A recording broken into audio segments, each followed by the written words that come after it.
Experts say that we have until 2030 to avoid catastrophe. Climate change and environmental degradation and health security hazards have been cited as the major security threats emerging in Kenya today.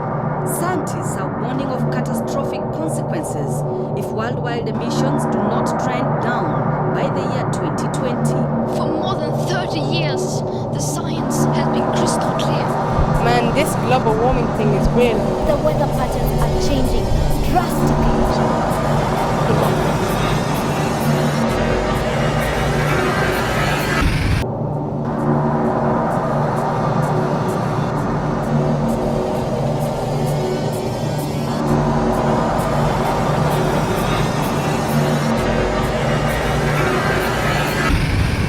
I love the Kenyan environments, though I'm a foreigner person in Kenya.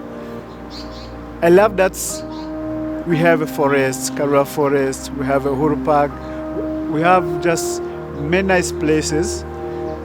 Yeah, Kenyans have done a lot, especially our heroes who worked hard to have those clean environments, to have those forests like Wangai Maathai and others. We've all heard about the climate change massacre, but before we go into the massacre, do we understand what climate change is? It's a process of environmental degradation after a period of unethical human activity toward environment. And this climate change has an effect or a revenge by our earth or environments, because after all those human projects which has been harming the earth and environment, so it's kind of environment now trying to get its justice from human being. To clearly understand climate change, we first need to look into what is called the greenhouse effect. Ideally, the Earth's atmosphere has gases that naturally occur in it. When the sun heats up the earth, warmth and sunlight are trapped inside by the gases called greenhouse gases. All these gases trapped inside cause the earth to warm up and heat, causing climate change. The greenhouse effect is a condition whereby, like the greenhouse itself, it absorbs heat inside and it does not emit it outside, it retains the heat. So now greenhouse gases like methane, nitrous 2 oxide, like nitrous oxide, methane, carbon 4 oxide, and any fluorinated gas is a greenhouse gas. And a greenhouse gas is that kind of gas that it absorbs heat but it does not emit heat. And those gases, we have them within the atmosphere. They form the components of the air.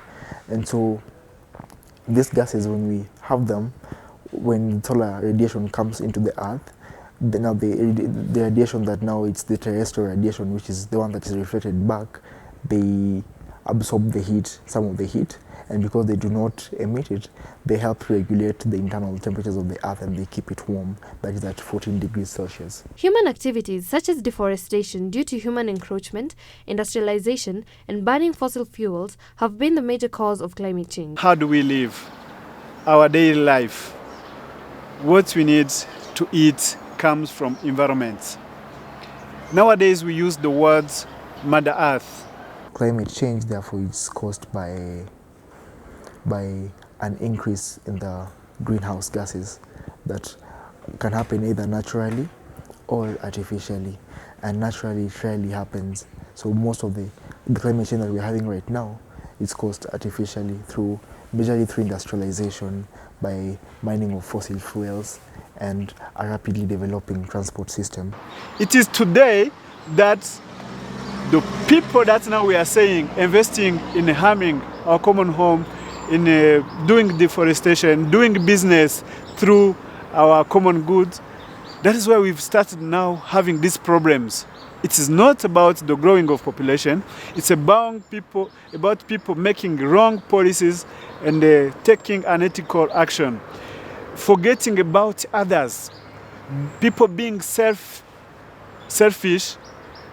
trying to make a business through people's life. That is why the environmental issue turns to be an environmental injustice, a social injustice.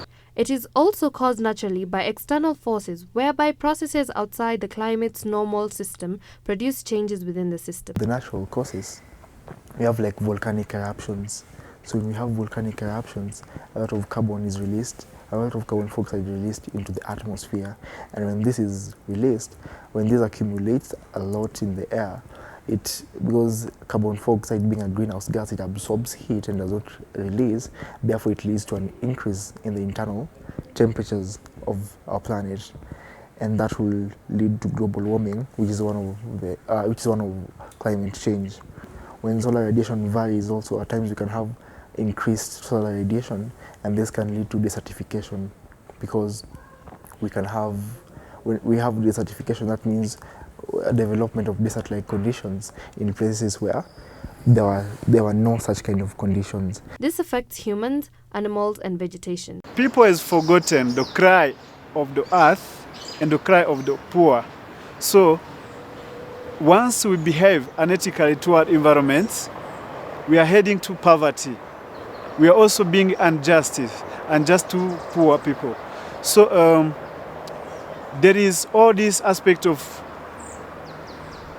injustice, social injustice. When we have a higher population, that means we tend to use more resources, we tend to use more trees, because we humans, we depend on nature entirely. We depend on trees, we depend on water, we depend on everything we depend on is from nature.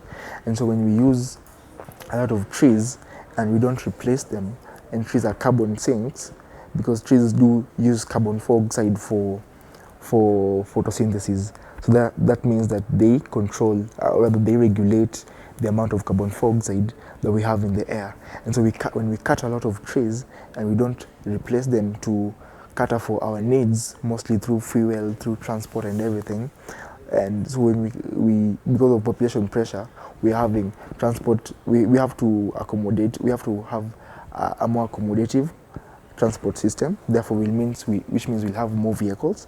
When you have more vehicles, we release more carbon dioxide to the air. And also we utilize a lot of trees. When we utilize a lot of trees and we don't plant them, that means we're utilizing more carbon sinks, but then we're not the carbon dioxide that is in the air does not get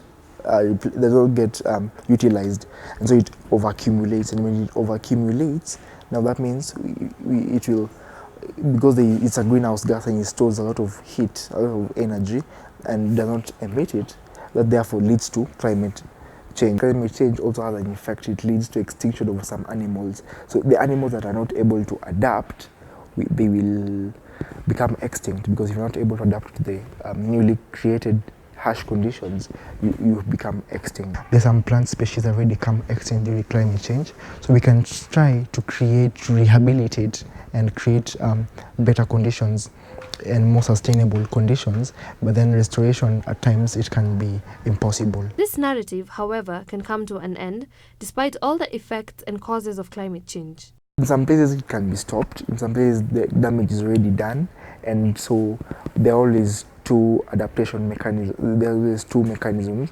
One is the climate adaptation, and the second one is climate mitigation. The climate adaptation is, if let's say you are staying in an area whereby desertification already happened, we can try and mitigate that still, but then we have to, at first you have to adapt to the conditions that have been created first, and then you try to work if you can mitigate it. Environmentalists and religious groups such as Franciscans have taken upon themselves to care for the environment to prevent climate change. Well, being an environmental activist, it is a passion. It is a passion because you stand up alone with your own passion, and then you do what you can or what you feel to do. Sometimes you do it individually. You go, you preach, you engage friends, you engage young generation, you go to church, you talk about this. Recently we had the Paris Agreement in 2015, where it was said that by 2030, all the nations that agreed agreed to participate in it should reduce the amount of carbon that they produce by 30% by 2030. But the main goal is to reduce the carbon to zero in 2050. And if that is done, then we can reduce the global amount of we can reduce the global temperatures right now by 1.5. We need to take action. If we've not started, take action today. Don't wait for tomorrow, because you never know. As I said, that's climate change. It is a process, a long time of action that we've been taking. Like we saw what happened in Mozambique recently and those other countries. People did not know. They woke up one day, they saw heavy rain and the floods everywhere. So you never know what happens tomorrow. So it's good for us to take action today. Just nobody should remain behind, because this, as I said, it affects each and everybody, life and the business. So nobody should remain behind. Let us now take action today. It is not too late, but there is a need of taking action today. Pope Francis says that through Laudato Si, a call for to human beings to care for common home, we are connected to environment, and we are stewards. So there is, just from the Genesis, when God gave a human being the responsibility to enjoy the fruit from Eden Garden, but not go beyond and eat that other fruit. That's where the law to care for common home was given. Like, you have boundaries. Eat what is to be eaten, but protect the rest of the forest or of the garden, so that somebody else will get something to eat.